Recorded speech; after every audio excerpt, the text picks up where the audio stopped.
साल था 2020 और इसी साल योगी सरकार पर एक ऐसा गहरा दाग लगा कि योगी की कार्यकुशलता और उनकी क्षमता पे सवाल उठाए जाने लगे।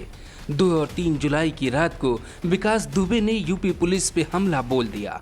हथियारों से लैस विकास दुबे और उसके साथियों के इस हमले में यूपी पुलिस के एक डिप्टी एसपी रैंक समेत 7 पुलिसकर्मी अपनी जान नहीं बचा सके।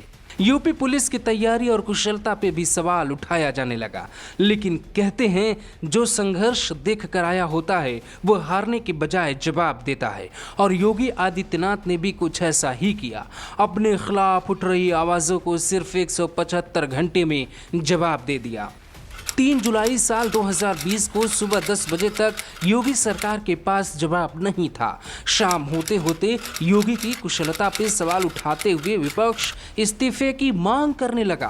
पूरे देश में सिर्फ विकास दुबे और विकास दुबे की चर्चा हो रही थी। फिर योगी आदित्यनाथ ने एक फैसला लिया और टीम को बताया, ऑपरेशन बदला। उस वक्त के अखबार बताते हैं कि योगी ने अपनी टीम को आदेश दिया कि उन्हें विकास दुबे और उसकी पूरी टीम चाहिए, जिंदा सही तो जिंदा, मुर्दा सही तो मुर्दा।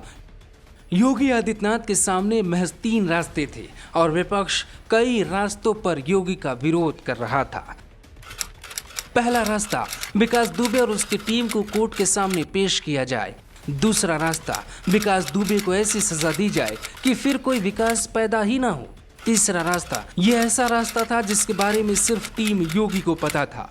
तीसरा रास्ता क्या था वो हम आपको आगे बताएंगे, लेकिन पहले जानिए कि आखिर क्यों कहा जाता है कि योगी आदित्यनाथ को 175 घंटे तक नींद नहीं आई।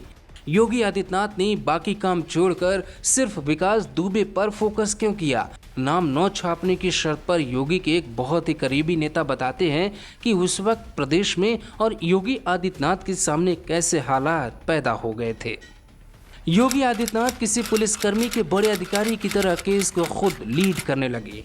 डीजीपी से ज्यादा योगी महाराज जी के पास अपडेट होता था और वो सिर्फ बात कहते, हमें रिजल्ट चाहिए, कहानी नहीं। सूत्र, नाम न छापने की शर्त पर।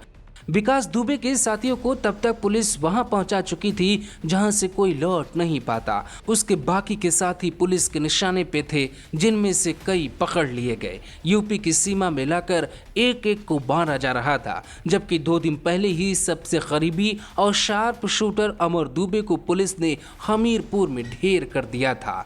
अब बारी थी विकास दुबे की। विकास दुबे ने योगी के डर से उज्जैन में सरेंडर किया। सरेंडर की कहानी आप जानते हैं। हम आपको बताते हैं 1200 किलोमीटर का वो रास्ता जिस रास्ते पर ही तीसरी रणनीति बनी और पूरा हुआ ऑपरेशन बदला।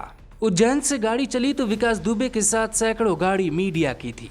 पुलिस के पास कोई रणनीति नहीं थी। विकास दुबे का क्या होगा ये सबको जानना था। देर रात तक सब इस बात का इंतजार करते रहे, लेकिन देर रात पूरा देश सोने चला गया। इधर विकास दुबे के साथ पुलिस उसे उसके मुकाम या उसके मंजिल या उसके आखिरी घर तक पहुंचाने की रणनीति बनाती रही।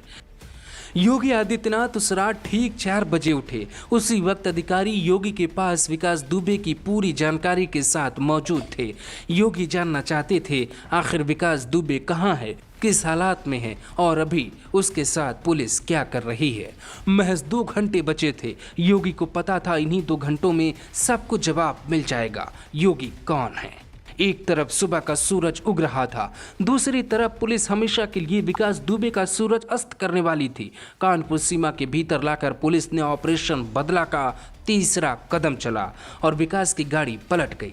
जिस गाड़ी में विकास दुबे था वो गाड़ी पलट गई। विकास भागने लगा। अब पुलिस ने उसे हमेशा के लिए उसके सीने पर मारकर वहां भेज दिया जहां से कोई लौट नहीं पाता। जो लोग अब तक योगी से इस्तीफा मांग रहे थे उन्हें योगी आदित्यनाथ ने ऑपरेशन बदला पूरा कर मात्र 175 घंटों में ही जवाब दे दिया था। फेक एनकाउंटर बताकर सरकार की आलोचना भी हुई। बीबीसी ने सरकार के सामने कई सवाल खड़े कर दिए, लेकिन सबको जवाब मिल चुका था और किस्सा भी खत्म हो चुका था। ये कहानी अखबारों की कटिंग, बातचीत और अलग अलग जानकारियों से जुटाई गई है। कहानी आपको कैसी लगी जरूर बताइएगा। Bureau report, global Bharat TV.